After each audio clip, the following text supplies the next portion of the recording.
drinking a lot during that time, and just, I don't know, looking for something to, some way to find some fulfillment, some pleasure.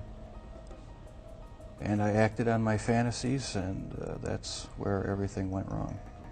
Did you ever tell yourself, I have to stop this? I must stop doing this? Yes. When it was going on? After the second time, it seemed like the compulsion to do it was too strong, and I didn't even try to stop it after that. But before the second time, things had been building up gradually. Going to bookstores, going to the bars, the gay bars, bath clubs.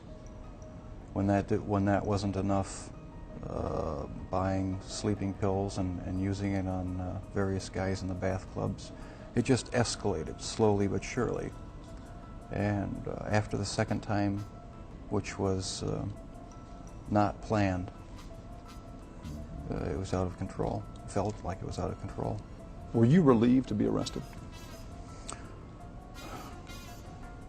Part of me was, and part of me wasn't.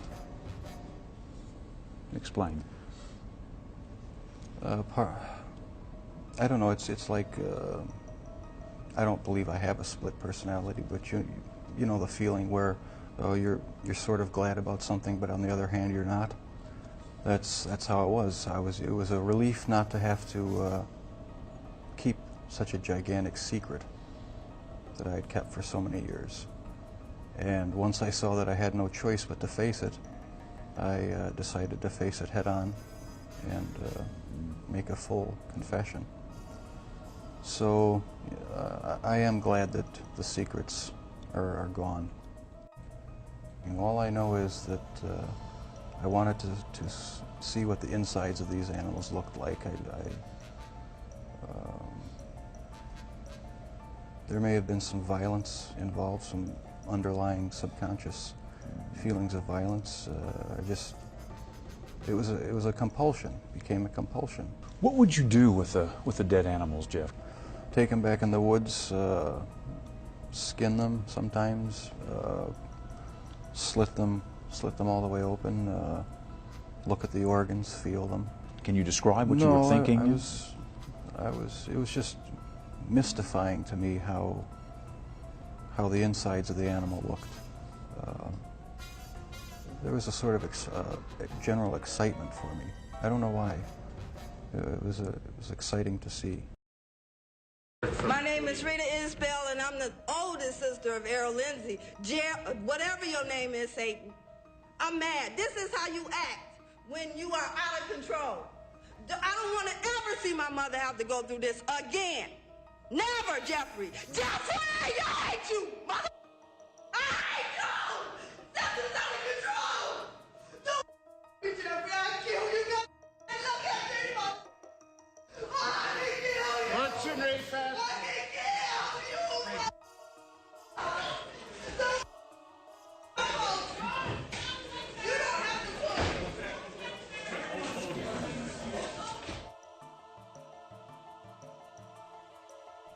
At the time the crime was committed in count 5 of the information in regard to the death of Edward W. Smith, did the defendant Jeffrey L. Dahmer have a mental disease? Answer, no. And so it came back for each of the 15 counts. The jury ruling Jeffrey Dahmer was sane at the time he murdered and dismembered 15 young Milwaukee area males. Dahmer appeared emotionless as the verdicts were read. Family members of the victims expressed a feeling of justice served and that they can now begin to put their shattered lives back together. I feel sorry for his parents. I hope that, they feel the pain that we feel because of what their son did. But now we have to get our lives back together, and we have to start living. After 3 weeks of often gruesome testimony detailing Dahmer's dismemberment of his victims and his fetishes with corpses and body parts, the jury decided that no matter how horrendous his crimes, Jeffrey Dahmer knew right from wrong and had the ability to conform his behavior to the law. That he was, as the prosecutor painted him, a cold-blooded killer who was yet legally sane. His whole conduct showed that he was a con artist, and he had well planned, and he is above average and intelligent. Sentencing is expected to be a mere formality. The expectation, 15 life sentences with no possibility of parole.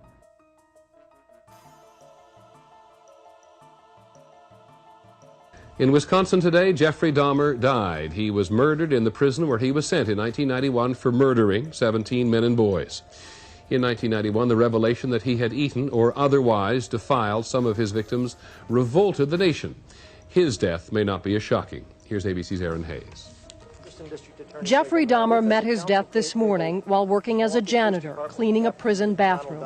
Another inmate is suspected of beating him to death at this prison in Wisconsin. Authorities here say Dahmer died of massive head injuries.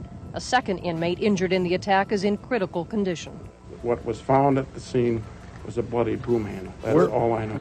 To many, including Dahmer's own attorney, it comes as little surprise. I wasn't shocked because I thought that Jeffrey Dahmer would end up this way. At his sentencing, families of victims had lashed out at him, crying, threatening.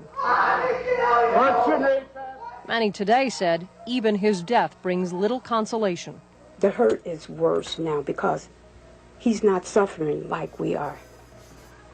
Other family members, in an odd twist, hope to gain from Dahmer's death. An attorney representing 8 of the families today pushed police to release Dahmer's belongings so they can be auctioned off. On the list, one of Dahmer's refrigerators where victims' remains were found, and an 80-quart kettle.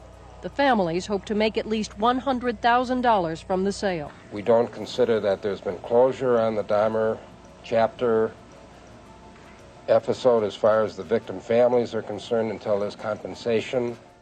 Ironically, at his sentencing, where he was given life without parole, Dahmer said he was ready for death. Frankly, I wanted death for myself.